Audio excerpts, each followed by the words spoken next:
de cargos solicitada por la fiscal Diana Salazar? Bueno, varias cosas muy interesantes en este caso, porque es un solo caso. Nosotros lo Ok. vemos como un hecho concreto y no nos olvidemos de algo muy importante. La fiscalía es, por expreso mandato constitucional y además legal, me refiero al Código Orgánico Integral Penal, me refiero también a la Ley Orgánica de la Función Judicial. Todo este engranaje jurídico le otorga a la fiscalía la titularidad de la acción penal, y no solamente la titularidad, sino la titularidad de la acción penal de forma privativa. Solo la fiscalía la tiene.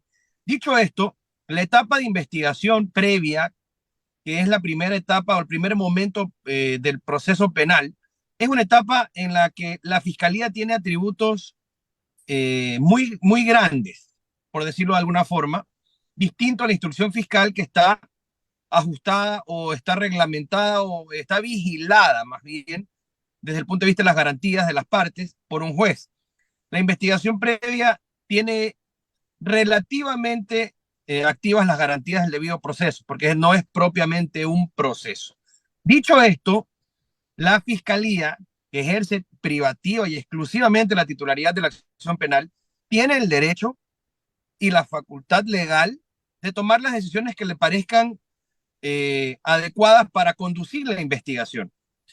Eh, Procesalmente hablando, si queremos entender el caso como un proceso penal, es decir, esta secuencia de etapas hasta llegar a un fin, procesalmente hablando se entiende que para que se acumulen causas, digámoslo de alguna forma, debe haber una identidad objetiva y subjetiva. Es decir, que se trate de los mismos hechos y que se trate de las mismas personas. Pero estas reglas que son propias del proceso no imperan en la investigación previa. Así que yo me imagino que, porque hace sentido, si acumuló las causas en etapa de investigación previa, deben haber coincidencias en los hechos y deben haber coincidencias en las partes, de tal forma que haga sentido unir las causas, más allá de que no es imperativo que se cumplan estas condiciones como si lo fuera, si el caso estuviera en una etapa posterior, en una etapa ya procesal, una instrucción fiscal o la etapa del juicio. Entonces, solo podemos suponer, porque obviamente no tenemos acceso al expediente, pero podemos suponer que existe una identidad objetiva y subjetiva, es decir, de hechos y de personas por los que la fiscalía, en el ejercicio de sus funciones, decidió acumularlas y llevarlas como un solo caso. Las 10 de la mañana con 3 minutos. Don Alcides Montilla García. Doctor Sánchez, buenos días. Los saluda el periodista Alcides Montilla. Antes de hacerle la pregunta, doctor, siempre Alcidito, está con un eco, Alcidito. porque mi hijo fue compañero de uno de sus hermanos en la escuela Aurora Córdoba de Casa. Y siempre nos veíamos con su papá cuando vivía, porque su hermano y mi hijo jugaban indoor. Y siempre estábamos ahí haciendo barra, ¿verdad? Bueno, mire, si la fiscal ha unificado las causas, ella dice que por delincuencia organizada. O sea, en ambos casos se produce la delincuencia organizada, porque en el primer caso se habla de corrupción de las empresas estratégicas del Estado, con esto de la filtración de audio, etcétera. Y en el otro, en León de Troya, se habla de casos de narcotráfico. De ambos casos hay en uno y en el otro. Y otra pregunta, aparte de la delincuencia organizada, ¿qué otros delitos se están tipificando hasta el momento, como usted lo está viendo? Listo, en primer lugar, ese saludo caluroso que me recuerda a mi padre, siempre, siempre bienvenido. Obviamente yo también lo recuerdo a usted, mi hermano, amigo de su hijo, y siempre conversamos de esa historia no tan reciente ya, que nos llena de alegría. Me olvidé de responder cuándo se llevará a cabo la audiencia de formulación de cargos. Hoy día, por eso, ¿no? Hoy día, ¿no? Sí, eso lo fija el juez de garantías penales, me parece que es el día de hoy. Según hoy día en la tarde, doctor. Hoy día en la tarde. Hoy la prensa que era hoy en la tarde. La fiscalía pide la formulación de cargos y el juez señala día y hora para que en audiencia pública se formulen cargos. Dicho esto, delincuencia organizada. La delincuencia organizada es un delito bastante contemporáneo y muy propio de nuestra realidad regional. Vivimos sumidos en la delincuencia organizada como consecuencia del narcotráfico, que es una actividad que nos tiene comprometidos como sociedad. Y el desarrollo de este tipo penal es un desarrollo que se ha llevado adelante a través de un esfuerzo multinacional, desde la Comunidad Europea, que tiene preocupación por el producto del narcotráfico, la comunidad, la sociedad mundial se ha preocupado por el desarrollo de este tipo penal y hemos suscrito convenios y hemos concurrido a numerosas conferencias como país para el desarrollo de este tipo penal, que es un compromiso regional y global. Dicho esto, la delincuencia organizada implica la existencia de una estructura organizada, obviamente, tiene que haber una organización, un sistema dentro del que hay una cabeza o un líder y otros miembros de la organización que cumplen determinadas funciones. Y obviamente se organizan para cometer delitos. De ahí que, si en un caso que la fiscalía estaba investigando se trataba de corrupción en el sector público, actos de corrupción en el sector público, y en otro caso se está investigando un presunto o vínculos con el narcotráfico, se concluye que la fiscal general ha llegado a determinar que estos hechos tendrían relación de alguna u otra manera, si no, no tiene sentido que acumulen las causas. Y sí, bien podrían, en vista de que el delito de la delincuencia organizada es un delito secundario, accesorio, o de alguna manera entendido que se comete para cometer otros delitos, bien podría tratarse de los dos tipos penales que la Fiscalía inició investigando, incluso de otros. Eso habrá que verlo en el decurso de la formulación de cargos, porque la Fiscalía debe insinuar, así como acusa la delincuencia organizada, debe insinuar para qué delitos se organizaron, para cometer qué tipo de delitos. Interesante lo que estamos por presenciar, porque no es algo común ver que las instancias públicas, las instancias del Estado, estén organizadas para cometer este tipo de delitos. Y es muy grave, aunque es un secreto a voces. Las 10 de la mañana con 8 minutos, don Julio Ayala Serra. Gracias, Andrés. Doctor, dígame una cosa, ¿hasta qué punto estos juicios, que muchas veces se demoran tanto, hay juicios que están guardados en el archivo y de repente salen a la luz? Y diera la impresión de que hay una coincidencia, se va el gobierno y ya cuando se va el gobierno, la fiscalía asume el rol que le correspondía haberlo hecho hace mucho tiempo, o se trata simple y llanamente de que el proceso investigatorio es lento. Bueno, no es fácil investigar un delito de esta naturaleza, mucho menos cuando hay personas involucradas en los hechos que tienen acceso al poder y que implican dinámicas transnacionales o las evidencias provienen del exterior. Hay que llevar adelante asistencia penal internacional, por ejemplo, para obtener la obtención de ciertas evidencias. Por otro lado, naturalmente, quien es procesado por una causa generalmente asume una posición de defensa que implica muchas veces el cuestionamiento de cada actuación procesal. Ese tipo de cosas demoran, ¿sí? No todo acusado de un delito asume su responsabilidad, no todo acusado de un delito es culpable, obviamente.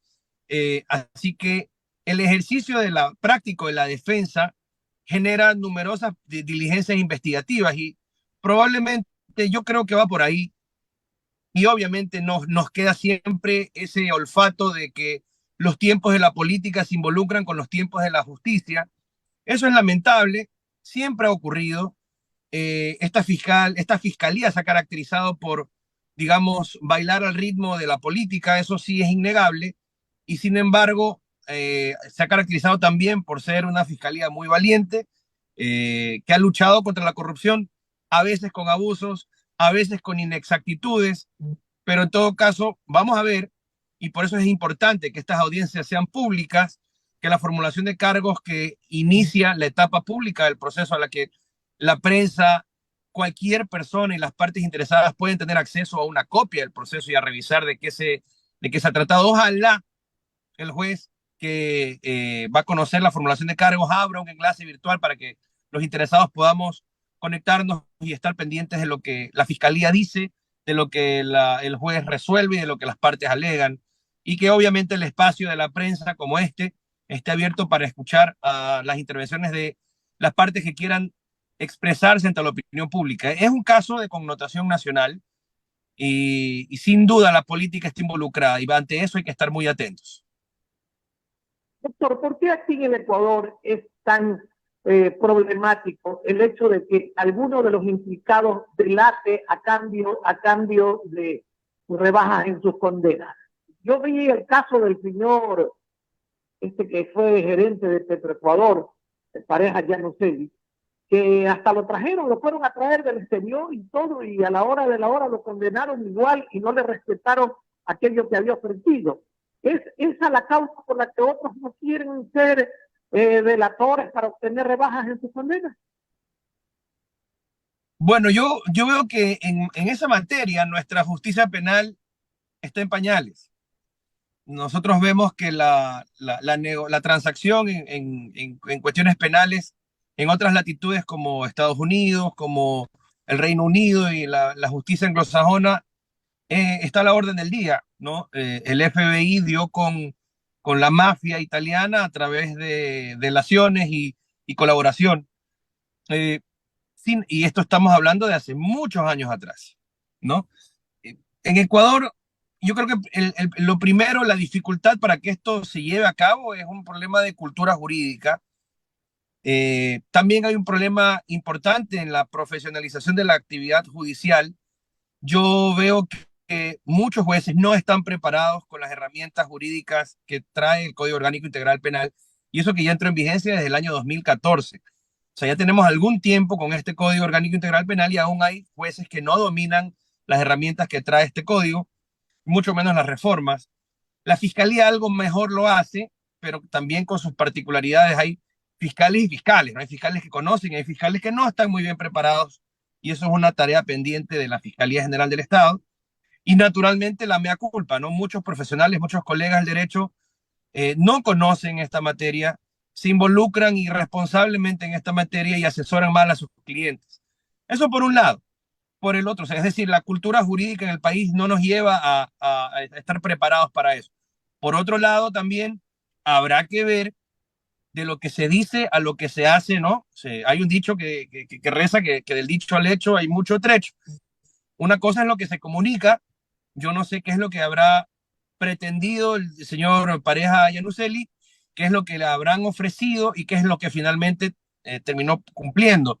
Algo recuerdo que la fiscalía manifestaba que él no presentó lo que ofreció, es decir, que él habría incumplido su parte. No sé si eso es cierto, pero me parece muy injusto si lo fue, si no lo fue, y si él colaboró eficazmente y la justicia no le retribuyó.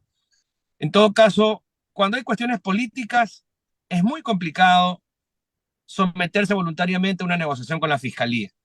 Es una herramienta que está ahí, pero creo yo que por cultura jurídica no se utiliza y por eso es tan complicado. No hay la costumbre.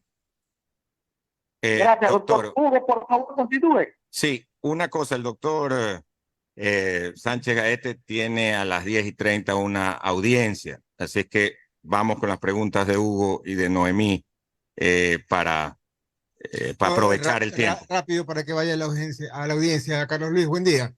¿Cómo vas? En la audiencia que va a haber el día de hoy, en el caso de Danilo Carrera, el abogado de él, el señor Calixto Vallejo, ha dicho en una declaración, está en la prensa el día de hoy, que a él no le han notificado pues, los últimos audios que ayer no ha publicado, pero lo ha manifestado el señor Boscán y La Posta, que van a ser parte de esta audiencia. Entonces, al no haber estos audios, ¿cómo puede haber una audiencia? Y él no ha pedido que se difiera, pero ¿cuál crees tú para nuestros oyentes que debería suceder el día de hoy? Bueno, en la formulación de cargos no se actúa a prueba, ¿no? Pero evidentemente sí se exponen los indicios que han sido en el entendimiento de la fiscalía suficientes para atribuirle responsabilidad penal a una persona. Y Para esta iniciar la persona, etapa de instrucción fiscal. para iniciar la etapa de instrucción fiscal. Y esta persona, el sujeto procesado desde el día de hoy, tiene derecho, obviamente, a participar en la evacuación de las diligencias investigativas. Correcto. Con esto quiero decir, si la fiscalía trae un indicio que no lo ha ventilado dentro de la investigación previa a la instrucción fiscal, sería una ilegalidad muy grande porque ofende o afecta o vulnera el derecho, el ejercicio pleno del derecho a la defensa. No sería la primera vez. La fiscalía en eso sí, la verdad se nos cae muchas veces porque cae en la tentación de utilizar elementos que le parecen importantes, que a veces están muy mal actuados y que han sido escondidos a las partes. Si eso es así, es una grave vulneración al derecho a la defensa. Ya veremos y por eso es importante, porque la instrucción fiscal inicia por la individualización de la conducta de la persona supuestamente responsable, pero se concreta diciéndole a las partes, que es lo que se entiende en el argot futbolero como marcar la cancha, qué delito te acuso y con qué indicios he llegado a concluir que hay una presunta responsabilidad para luego este ejercicio de confirmación, que es la instrucción fiscal, concluir con un dictamen o acusatorio o abstentivo. Entonces, no es normal, no está bien y es ilegal, además de inconstitucional, presentar indicios que no han sido evacuados frente a las partes en la etapa de investigación previa. Supongo que no va a ser así, espero que no sea así. Correcto, más que seguro que se difiera. Noemí, por favor, con tu pregunta. Gracias, Carlos Luis. Gracias, Hugo. Carlos Luis, solamente como para cerrar y para explicar a los comunes mortales que no somos abogados. Desde tu punto de vista, ¿consideras que es algo positivo el haber acumulado los procesos? Lo digo por un tuit que, bueno, un posteo que hizo la Fiscalía hace 12 horas, evidentemente justificando el por qué, ¿no? Dando los motivos de por qué se han acumulado los procesos, y al menos cuando uno lo lee, suena como que es desde un lado positivo y que ayuda a toda esta investigación. Desde tu punto de vista, ¿crees que es así? Objetivamente hablando, para la fiscalía es positivo porque concentra sus esfuerzos en una sola acción. Obviamente, desde el punto de vista de la defensa, no lo es porque hay un principio de la guerra, pues tú divides y vences. Entonces, tienes más frentes donde puedes encontrar cuestiones que te permitan ejercer tu defensa. O a veces también es relativo. Si eres culpable, no importa cuántos procesos hayan, en todos te van a encontrar culpable, si hablamos de forma objetiva. Yo la verdad, como ciudadano, pienso que es mejor. Es mejor que si hay hechos que según la fiscalía, que al final del día es quien tiene la facultad de decir si hay o no hay una infracción penal y llevar el caso adelante, es su responsabilidad. Si en el decir de la fiscalía hay dos procesos que guardan relación, es conveniente por economía procesal que se acumulen. Me parece que sí. No sé si efectivamente guardan relación. Eso ya es un análisis que tienen que hacer las partes involucradas en la causa, pero que no es cosa menor. ¿Dónde podría estar la clave para concluir que a lo mejor no es algo tan positivo?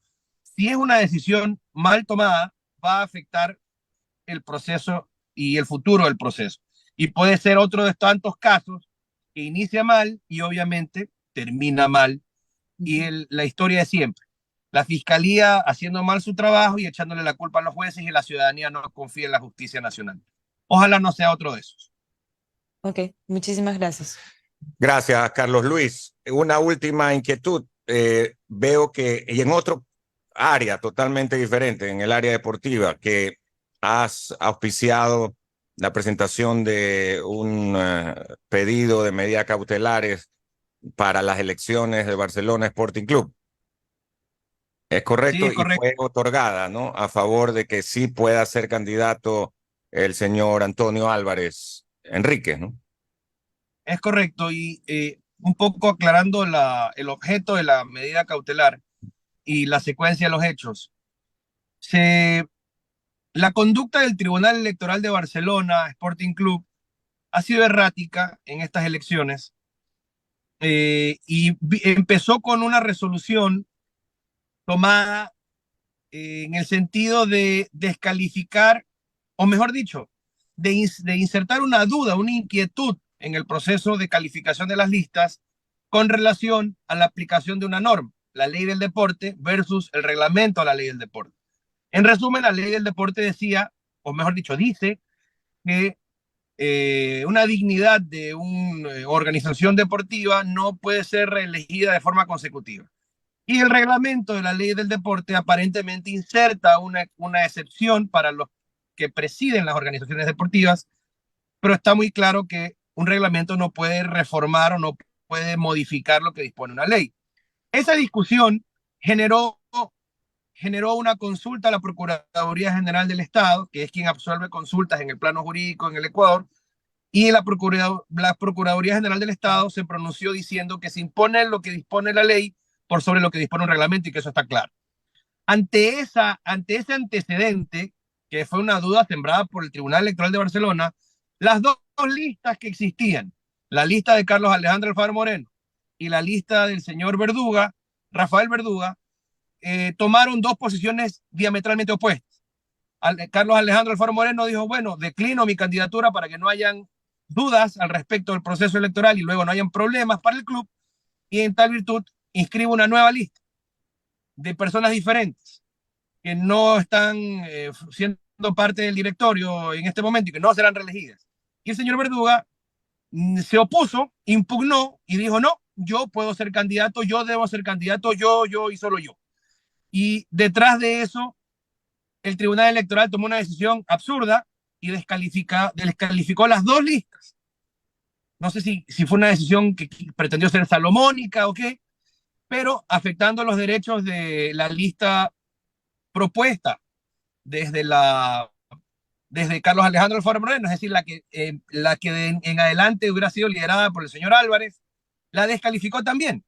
Y la descalificó Pero decían porque era miembro de la directiva del Club Toreros, ¿no? Cosa que ya renunció el señor Álvarez. La acción tenía fundamento en ese hecho concreto, que es un hecho falso, que es un hecho que no fue demostrado de ninguna manera y que no fue contrastado. Y es ahí la vulneración. El Tribunal Electoral decidió, sin contrastar, sin pedirle explicación a nadie, la descalificación de una lista. Y es por eso que la juez el día de ayer, al enterarse de que se había tomado esta decisión sin fundamento en los hechos, contrastando los hechos concretos reales y probados, dejó sin efecto esa resolución y ordenó que el tribunal continúe con el proceso electoral, considerando que la lista del señor Álvarez sí califica y hasta ahora el tribunal no se pronuncia. Muchísimas gracias al doctor Carlos Luis Sánchez Gaete. Nos queda bastante claro lo que nos dice y pues cualquier cosa lo volvemos a molestar. Que tenga muy buen día. Buen día. Igualmente. Gracias.